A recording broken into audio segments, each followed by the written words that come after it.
Hello team, welcome to another ATP Geopolitics video with myself, Jonathan M.S. Pearce. This is Ukraine War no it's not, I don't even know what I'm doing anymore. This is a Ukraine War news update, first part thereof, but I've done a breaking news update previously for today, the 14th of May 2025. Sorry I'm so late. As I told you in the last video, I had to take my missus to my other half to the minor injuries clinic because she smacked her ribs kind of falling over in the bathroom while she's bathing the grandchild, and yeah, smacked her ribs on a bath. They don't x-ray them anymore, so I don't know if it's just, you know, bruising intercostal muscle or whether she's like fractured a rib or something. Anyway, she did it on Friday, just been in a bit of pain for the last 4 days. Last night woke up with screaming habdabs, and it was, yeah, like a lot of pain. Wow, that's bad. So took her there today, and they just whacked her full of cocodamol. So she's back on drugs, and I'm here in a driving seat again, talking to a screen. So, you know, yeah, let's continue as normal. Okay, Ukrainian general staff figures for the Russian losses for the day before. All the usual caveats apply. You can find them linked in the description below. 1,240 personnel lost is where we've kind of seen it. It was a little bit over 1,300, then it's come back down over the last few days. I think things have calmed down a little bit, but not completely. I mean, there are still significant numbers of casualties, still meaningful numbers of vehicles lost, particularly in the vehicles and fuel tanks category, indicating that the Russians are probably attacking in a whole host of places, but using often things like motorcycles and quads, etc., etc. 2 tanks lost. That's a very low number. 14 troop-carrying AFVs. That's okay, but still below the daily average. 47 artillery systems. That's double the daily average and some. 1 multiple launch rocket system and a good haul of anti-aircraft systems. 3 there. That's very good news for the Ukrainians. 126 vehicles and fuel tanks lost. Okay, let's go to look at some other sources. We have counter battery work. So as I keep telling you, I try and only include like video references that tell you something different, or remind us of things. So this I found interesting because it's a Ukrainian 2S22 Bogdana 155mm self-propelled gun. So the Ukrainians are producing these at sort of round about 40 odd a month. Really good rate. They've scaled up the production. They're pretty decent, I believe. Self-propelled howitzers. It here is taking out a D30 122mm Russian howitzer, and so it's doing counter battery work. And I'm hoping that this signifies that the Ukrainians do have counter battery radars and are operating their counter battery effectively, because so often we see FPV drones doing the job of counter battery work. So it's really good to go back to the, to remind people, you would ideally have a radar system that tracks the trajectory of a bit of ordnance coming out of a howitzer, and as it tracks it, you can then track it back and see exactly where it came from, and it pinpoints the starting point of the rounds, and then you plug those into those GPS coordinates into your own howitzers, and you hammer the crap out of the howitzer that's just fired, and that's your classic counter battery work. So here, May, we still use artillery versus artillery, says Kriegsforscher. He's a guy that was operating, I don't know where he is at the moment, but up in the Kursk region, and was a really good source for finding out what's going on up there. He says May 2025, and we're still using artillery versus artillery, and I effing love it. So that's, I think a good sign there. Definitely a good thing to see. Okay. We also have, I mean, this has been, I almost shared this yesterday. It's been kicking around for a couple of days, but it's sometimes frustrating when you get these videos and you're like, I have no idea when this is from. The claim is that it's a destruction of a Su-25 aircraft, so a Russian jet with a Igla man pad. They've been fairly effective throughout the war. And yeah, that's an aircraft being shot down, but who knows when that was from. I mean, you look at the foliage and think, yeah, that sounds like it looks like it's from the last sort of month, if it's not last year or something. But who knows? Right, Ukraine successfully downed, and sorry, I already shared like details of this with you kind of 2 days in a row. There's just a little bit more detail on this one. It's the S-200 system that took down a Tu-22 and then two of those AWACS, the A-50s, the Russian version. So here, Ukraine successfully downed Russian T-22, Tu-22 and 3 bomber, says Euromaidan Press, but gives some interesting details here. From a distance of 308 kilometers, using a modernized Soviet-era S-200 missile system. So we talked about that modernized system. We talked about the S-200 yesterday, but it's like now we've got the range of being 308 kilometers. Some people yesterday were wondering whether it had a Patriot radar attached to it. There's some rumors that the Patriot was involved in the shooting down of that, even though eventually the claim is it's an S-200.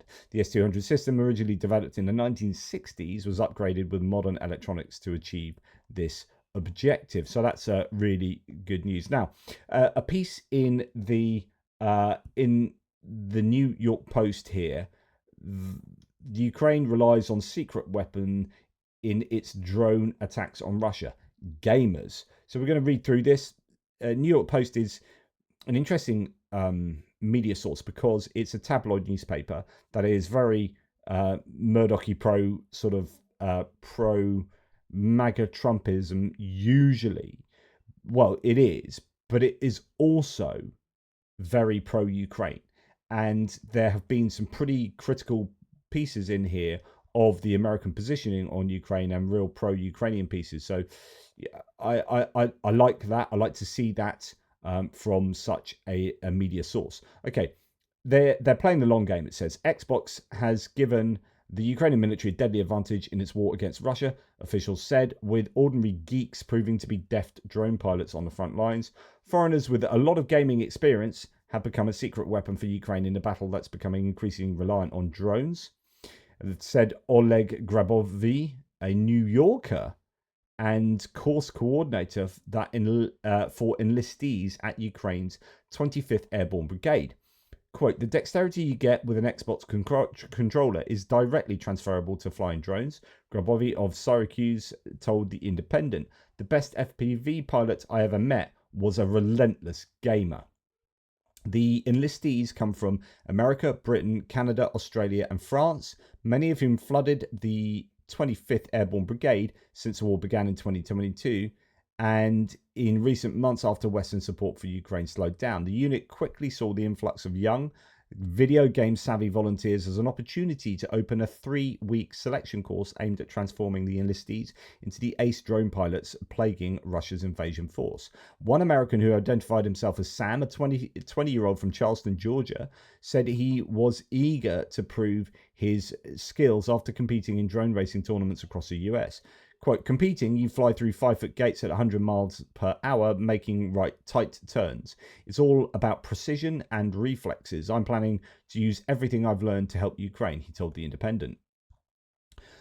My mum and dad aren't thrilled, but they understand. I've decided to stay until victory or death, whichever comes first. I mean, wow. Grabovy described Sam as the latest batch of young Americans who came in recent months following the tumultuous period where President Trump appeared to be pulling support from Kyiv. He said, like him, his enlistees had a Ukrainian heritage and wanted to do whatever they could to help during this stressful period, even if they had no previous combat skills. You'd be surprised how many are coming. Hundreds and hundreds from all over the world. We're getting a lot of young Americans, 18, 19, 20 years old, Grabovy said. They think their government has abandoned Ukraine. And it's not just Americans who are being drawn to the front lines. A British enlistee who identifies himself as Gareth said he left his job at the National Health Service in Wales to become an FPV drone pilot. I have an electronic engineering degree, and the FPV electronic thing is what drew me here, he told the UK outlet. I can combine my sapper experience and electronic engineering skills. It's an interesting time in warfare, and I'm a gamer. Those who pass a 3-week selection course move on to a basic training course that lasts for twice as long, which is meant to weed out those who aren't cut out for war.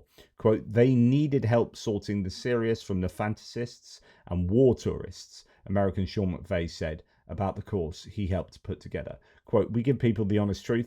If they're not cut out for it, they're out. Which is fair enough, but really interesting to see that there is still an interest. Yes, okay, some of them have Ukrainian heritage there, and that could add to their sense of duty.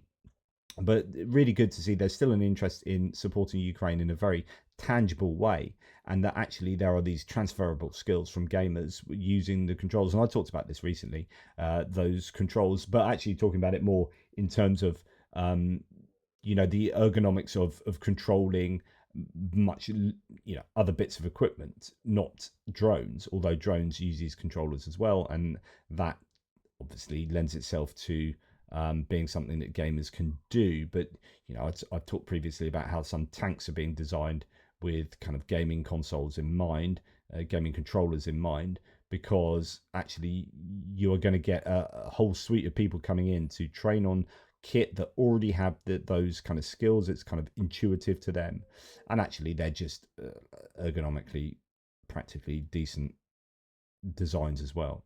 Now, Forbes writes that Ukrainians are changing tactics of using tanks after losing 1,000 tanks since the beginning of the war. Ukrainian National Guard brigades are receiving German Leopard tanks as the military shifts to a more dispersed tank deployment strategy, which is now here reported in the Euromaidan press. So let's have a little look at this.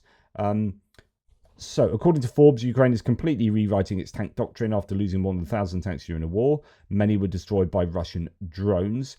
Quote, they have already proven their effectiveness in combat conditions, General Alexander Pivnenko, the commander of Ukraine's National Guard, wrote about Leopard tanks. They combine high mobility, firepower and reliability, which are critical on the modern battlefield. Ukrainian leaders now recognise that tanks must operate differently to survive. Forbes reported that tank crews must be extremely careful, hiding in barns, garages or dugouts most of the time, only emerging briefly to fire before seeking cover again. I was someone in the comments thread yesterday was saying they had an argument with Scruffy Tales on Scruffy Tales' channel to say, arguing over the value of shoot and scoot, and is shoot and scoot still working? There's a new tendency for self-propelled guns to hide in barns, pop out the barn, fire off, and then get back under the cover of the barn and hopefully close up shop so it's protected from drones. I mean, drones most often destroy things in barns when doors are left open, right, and windows are left open and whatnot. So I guess if you can secure a barn, then it gives you some protection from drones, because these are often out of the range of artillery. Russian artillery has been so significantly attrited that presumably drones are the best option for taking out things like SPGs. Well, interesting that they're saying that tanks are used in a similar manner.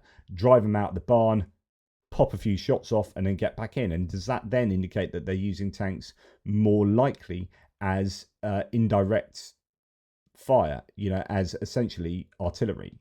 So yeah. David Kirichenko, an analyst with the Centre of European Policy Analysis, CEPA, called this the new era of the cautious tank in September. The reform involves disbanding Ukraine's 4 active tank brigades. Forbes reported 3 brigades may have contained up to 100 tanks each. The vehicles will be redistributed to create 30 tank battalions within infantry and mechanized brigades. This reorganization means tanks will play more of a supporting role rather than leading assaults. Ukraine is creating a smaller tank corps better suited for drone warfare. Forbes noted the changes also help address Ukraine's shortage of infantry by sending fewer recruits to tank school.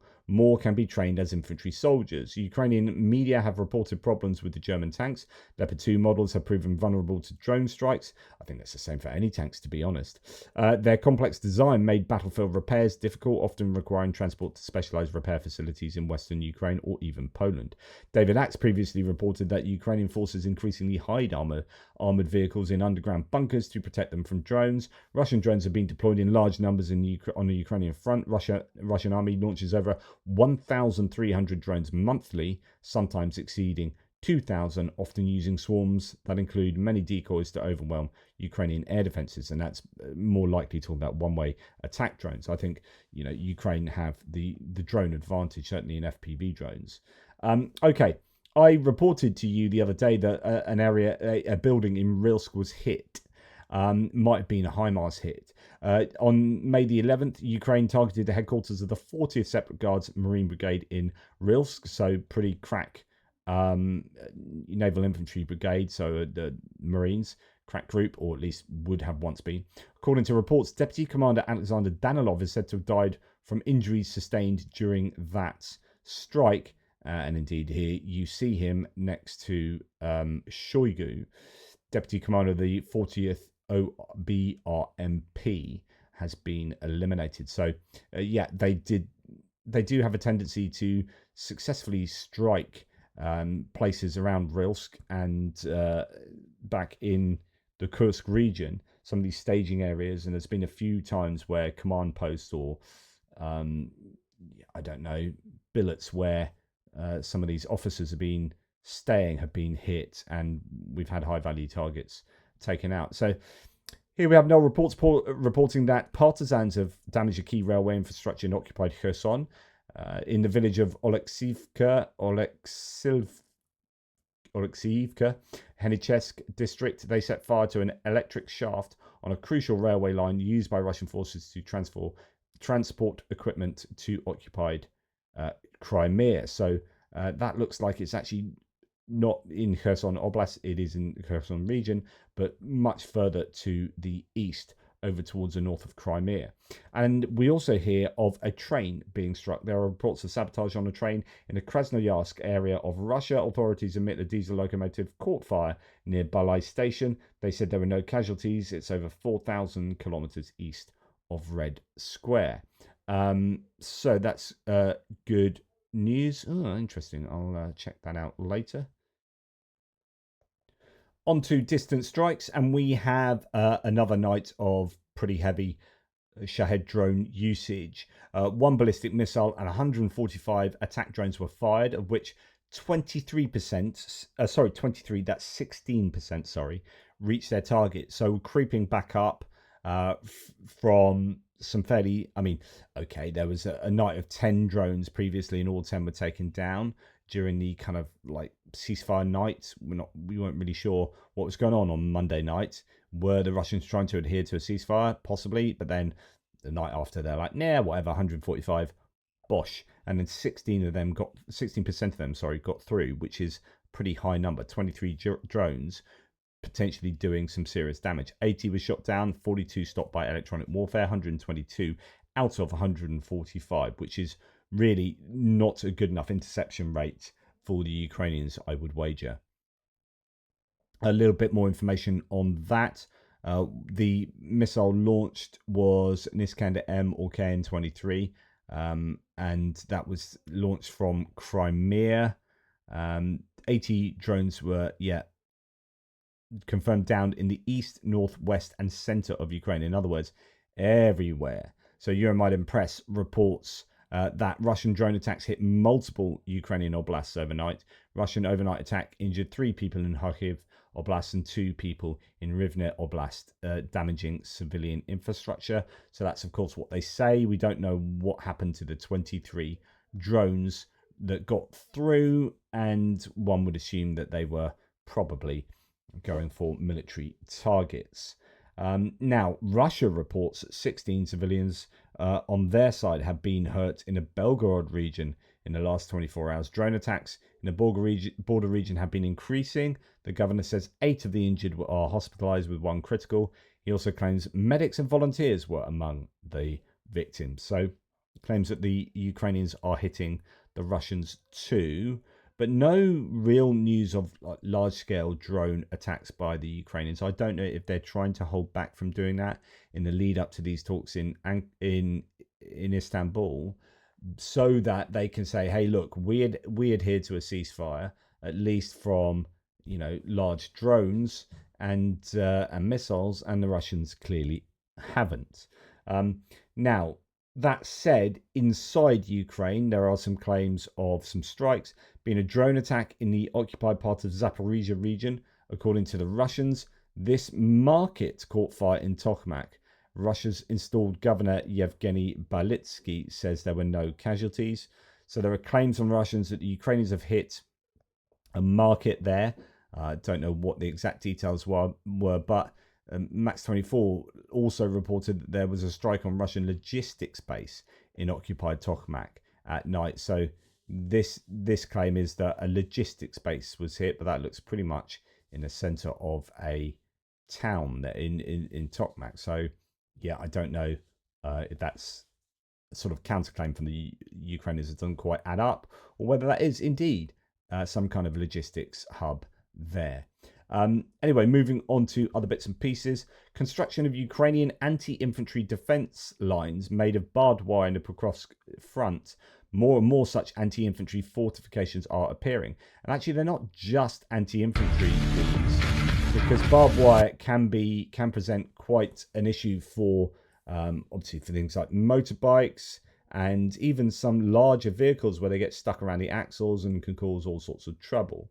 So yeah, there were some criticisms earlier on in the war that Ukraine just simply haven't been using barbed wire enough. And here we can see that, yeah, they are using them in concert with Dragon's Teeth. And this is the Pokrovsk region, which you would hope that there are some serious fortifications being built there, or you'd hope that actually they're mainly finished, because they've had an awful lot of time now having stalled the Russians around Pokrovsk effectively. But the Russians are moving further to the south, and in fact between Pokrovsk and Toretsk they're making these moves forward as well. I was talking a little bit about stuff like this, not necessarily barbed wire, but I was interviewed by Jason J. Smart from Kiev Post last night. So you can look out for that. A 20-minute video should be coming out at some point. Yeah, I hope I did myself proud there. It was a bit last minute and a bit just like verbal diarrhea. But you know, you've come to expect that from me. So that's good news to see. What else do we have? Kyiv Independent reporting that Russian political corporate interests seized thousands of Ukrainian business assets in occupied Mariupol, research has revealed. So this is unsurprising, let's face it. Of course, they're always going to do this. They've been seizing apartment blocks, flats from Ukrainians who have lived there or who have run off or maybe have died. Who knows? And the Russians, I don't think, particularly know. And they're seizing them and selling them off to Russian expats, I guess. Although they would see this as part of Russia, so they're not really expats. But Serious Organised Crime and Anti-Corruption Evidence, SOC ACE, research paper titled Looting Mariupol, Russia's Use of Illicit Finance and Economic Crime in Ukraine, has identified individuals and companies leading and benefiting from the Russian occupation of Mariupol. Yeah, it must be awful to think, not only have I had to run away from my town, but I hope to return in a couple of years. Oh, they literally nicked my my house. Oh, fantastic. Now we've got Russians living in them, and they now officially own it as according to paperwork. It must be heartbreaking. Right, okay, moving on. We have the CEO of Russian energy giant Gazprom Neft sounds the alarm. Russia's cheap oil reserves are nearly depleted. Okay, let's look into this article. Gazprom CEO sounds alarm on looming Russian energy crisis. It's confirmed that energy analysts have what they've long suspected. Russia is running out of cheap oil. Country is being forced to tap into so-called hard-to-recover reserves, deep, complex and geologically intractable deposits that require expensive extraction methods, advanced technology and massive government support. According to Dyukov, even maintaining current production levels now requires tapping into these complex reserves. At Gazprom Neft alone, more than 60% of oil production already comes from these high-cost sources. By 2030, more than half of the new oil production across Russia is expected to come from similar sites. According to another source, the situation is even worse. The share of hard-to-recover oil in Russian reserves is expected to reach 80% by 2030. This was announced by First Deputy Minister of Energy Pavel Sorokin at Russian Energy Week. Quote, as was already said today, 2/3 of our reserves can already be classified as hard to recover, and by 2030, we will be talking about 80% or more that can be classified as hard to recover reserves, Sorokin said. This means that the old high-yield, low-cost fields are depleted, Dyukov continued, and what remains underground is not cheap. The golden era of cheap extraction is over. What follows is a sharp increase in production costs, a decrease in profitability, and growing dependence on the Russian state to keep the system afloat. Dyukov called for a major overhaul of the oil tax system to make these expensive reserves profitable. He specifically mentioned the expansion of excess profit tax (EPT) regime, which previously allowed companies to squeeze more out of aging fields, but behind the technical language lies a harsher reality. Without tax breaks, the government incentives, these reserves are unprofitable at current oil prices. And that has consequences. Russia is already selling its oil at a discount due to international sanctions. Now, with the average cost of production rising every year, the Kremlin is faced with a shrinking margin between costs and revenues, and as a result, falling profits. This is not just bad for business, it's a structural weakness of Russia's war economy. So there you go, and so on and so forth. It just, at current levels, Moscow could lose half of its production by 2030. These figures may sound sensational, but this is a new reality. The fields the Kremlin is now actively exploiting were discovered in the 1980s, and they're already 90 to 95% depleted. New reserves will never be as profitable, which could lead the Kremlin toward complete bankruptcy. So it's a very positive outlook there. But yeah, this is an issue. It's a bit of a double whammy. Not only do they have sanctions and demand being hit on their oil, and not only do they have prices being driven down by the market, by OPEC plus, but they themselves are finding it more and more expensive to extract their own oil. Now, Tim White goes to, we're now going to look at a few Ukrainian things. New opinion poll shows Zelensky's popularity in Ukraine is continuing to grow. And this sort of started around the time that Trump started insulting Zelensky, and actually that pushed the Ukrainians to appreciate him all the more. It's looking like a good political tactic to annoy, or at least stand up to Trump, Canada, Australia, Ukraine. The respected KIIS survey shows 74% trust in Zelensky, the highest rating he's had since 2023. So that's absolutely brilliant for Zelensky. Now, a graph that's not so good looking. This is a death rate in Ukraine and the birth rate, and the death rate has almost tripled the birth rate. It is a real challenge for Ukraine, and they need to replace those people that they are losing. They have the highest, I think, death rate in the world. Ukraine at the moment does it officially. You always wonder what the Russian death rates are, right? But as a percentage of their population, of course, it might well affect the Ukrainians more, especially as a lot of their population has up sticks and gone elsewhere. And so that makes it even more emphasized. But they also have the lowest birth rates, I think, in the world at the moment, Ukraine. And this is why they've been reluctant to recruit people in the 18 to 25 age bracket, males predominantly, and females, I guess, because actually they are the people that are more likely to be banging out some babies, and they need those babies. And that presents a real challenge for the Ukrainians, because of course they need them on a front line, but they're also looking forward to the existence of their country, looking to the future. And they want to ensure that they can have a future working kind of population. Okay, now Russia is likely preparing, says the Kyiv Independent, citing the Financial Times, a major offensive in Ukraine despite peace efforts. Russia seems to be preparing a significant offensive in Ukraine as it's moving troops towards key positions on the front. Financial Times reported, citing Ukrainian intelligence officials. Now, this is why Zelensky might be wanting to get that ceasefire underway, and why Russia might not wanting to be signed up to a ceasefire, and might have Putin not turn up on Thursday to the Turkey negotiations, because actually the Russians are getting ready for a bit of heavy fighting in the summer. Now, the analyst says on Blue Sky, despite heavy losses, Russia persists building reserves. With a marked lack of armoured vehicles so obvious there's no pretending, Russia persists with high loss casualties every day. Recruitment roughly equals losses, but some of that recruitment is being held back. Reports suggest that a cadre of post-war ready troops is being prepared for deployment against NATO states such as Finland, where increasingly new deployment sites are being fielded. Even so, Russia seems happy to accept disproportionately high, in fact, increasing losses per kilometer captured. Ukraine's defense is increasing in its robust approach, depleting Russian attacks in two ways. The quality of the defense has markedly increased, while the Russians have decreased their quality of their attacks. It's not for the lack of trying on Russia's part. Low numbers of men infiltrate at night, an increasing phenomenon, but largely countered by observing with night vision drones. There's an interesting bit of footage that's out of night vision drones taking out people wearing thermal blankets, and actually you can see them on night vision because you've got difference between thermal optics and night vision. And anyway, there's a whole montage of people trying to evade detection in thermal blankets getting taken out with these drones.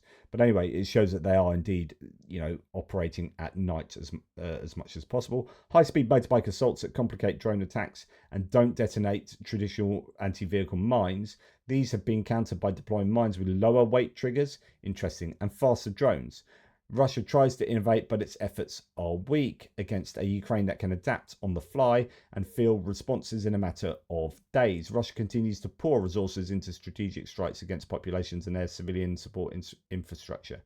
They seem convinced that this will somehow force Ukraine into capitulation. It will not. It remains a frankly stupid and wasteful drain on Russian resources, and they're making no difference on the front line and merely steal public opinion on the Ukrainian domestic front. Russian expenditure in the first quarter showed increased military spending, well above what's been budgeted, a scenario that suggests they're stealing from other budget lines to make ends meet due to losses. Capital loans have ceased and oil income is down 28%. Everything I'm seeing is red lights flashing on every warning panel in the Russian military and economy. Something has to give. I was kind of trying to talk about that in the interview with the Kiev Post, that actually there's an argument to say that Ukraine needs to just keep this war going for a bit, as the Russians are struggling both economically and militarily, even though they're grinding on and taking this territory. You can argue that from a materiel point of view and troop point of view, they are potentially in a spot of bother. Now, the Spiegel reports, according to Max 24, German and Swiss authorities have arrested 3 Ukrainian nationals on suspicion of planning sabotage attacks on behalf of Russian intelligence services. The men prepared explosives intended for dispatch from Germany to Ukraine, targeting freight transport systems. So we've seen DHL planes be targeted, and I don't know if it's to do with the one that actually went off or started burning was it on the way to the DHL plane, something like that. But interesting that these are Ukrainians, and of course, pro-Russian Ukrainians are plentiful. I guess they're many of them are for the DPR and the LPR. There is a lot of brainwashing going on in occupied Ukraine, and it appears here that 3 of those sorts of Ukrainians have been arrested by German and Swiss authorities. So they appear to be on it. Now, just a little bit extra on the Trump negotiation. Well, not Trump negotiations, goodness me. The potential negotiations between Putin and Zelensky. I mean, there will be negotiations of some sort. I guess it's going to be much further down that ladder. Well, the Russians have said, well, the hint is that Ushakov and Lavrov are going to be out there. So your usuals, which is, that's pretty high. You don't get much higher than that outside of Putin and maybe Shoigu and Gerasimov and whatnot. But that is what may well happen. Of course, Zelensky said, no, I'm not meeting with anyone unless we have Putin at the meeting. Trump says, according to Kyiv Independent, that he's unsure whether Putin will attend Ukraine peace talks in Turkey as the Kremlin stays silent. Quote, he'd like me to be there, and that's a possibility. I don't know that he would be there if I'm not there. We're going to find out, US President Donald Trump told reporters aboard Air Force One while traveling to Qatar, Reuters reported. So, he's still making claims, Trump that is, that he's going to himself turn up. He's got a busy schedule, but I see if I can fit it in type thing. But of course, if Putin doesn't turn up, then you're not going to see Trump there either. It's about what Trump does if Putin doesn't turn up. Now, Anton Gerashenko reports that the EU ambassadors gave a green light for the 17th sanctions package. So this is just kind of what Europe regularly does. Indeed, for it to be the 17th, they've done 16 others, right? But I don't get this confused necessarily with what's going on in terms of Russia not adhering to the ceasefire and getting a ramped up sanctions package as a response to that. This isn't that. This was a pre-organized 17th EU sanctions package, which is considerable. I think there are quite a number of shadow ships on the list. A Radio Liberty journalist, Ricard Jodzwiak, reported they've also approved additional sanctions for human rights abuses, hybrid interferences, and around the world, and the chemical weapons proliferation. And of course, they'll be closing down loopholes as well. Now, a bit of a synopsis here from Gerashenko, so we'll just go through this. Earlier, media reported that the new package of sanctions will affect about 50 individuals and legal entities and 31 companies. Also, the sanctions list will include the Shadow Fleet. What has already been introduced? On May the 9th, the UK introduced the largest sanctions package in history, which included 91 oil tankers of Russia's Shadow Fleet. These ships have carried more than $24 billion worth of cargo since the beginning of 2024. Also, the insurance companies Soglazier, Nord Axis, BX Energy, and Romarine have been added to the sanctions list. The executives of Two Rivers, Tahir Garayev, Ahmed Kerimov, Talaf Safarov, Etbar Ayub, and Anar Madatli. Yesterday, Supreme Court of Ukraine passed in the first reading a bill regarding the mechanism of sanctions against Russia's Shadow Fleet. 269 MPs voted in favour. According to the Telegraph, Western sanctions have deprived Russia's industry of critical minerals needed for weapons production, in particular tantalum, which is important for the production of cruise and ballistic missiles, drones, and tanks. What are the partners promising? Well, German Chancellor Friedrich Merz said the EU is ready to impose tougher sanctions against Russia if progress is not made this week. We'll be looking at other areas such as the energy sector and also the financial market, Reuters quoted him. Merz's position has also been supported by French President Emmanuel Macron. He said that if Russia does not agree to a 30-day ceasefire, France, along with the United States, will impose new sanctions. President Macron emphasized that we will act quickly and decisively. So the question is, okay, if it's still about ceasefire, but the ceasefire time has passed, then this is now about a ceasefire from Thursday onwards, and that's also, the demands also involve Putin being there in person. Now, one might ask, well, what happens if Putin turns up, but they don't agree to a ceasefire, or what if this situation with that? But my opinion is either way, the Europeans have to get absolutely harsh on Russia, and that absolutely has to happen after the Thursday meeting or non-meeting. They've got to follow through on coming down hard on Russia. But they're saying they're going to act quickly and decisively. In a commentary for Fox Business, US Special Envoy Keith Kellogg said that the new package of sanctions against Russia will be the largest ever. Republican Senator Lindsey Graham also said that the draft sanctions bill against Russia would impose a 500% tariff on imports from countries that buy Russian oil products, natural gas, or uranium. So these are really, really harsh secondary sanctions.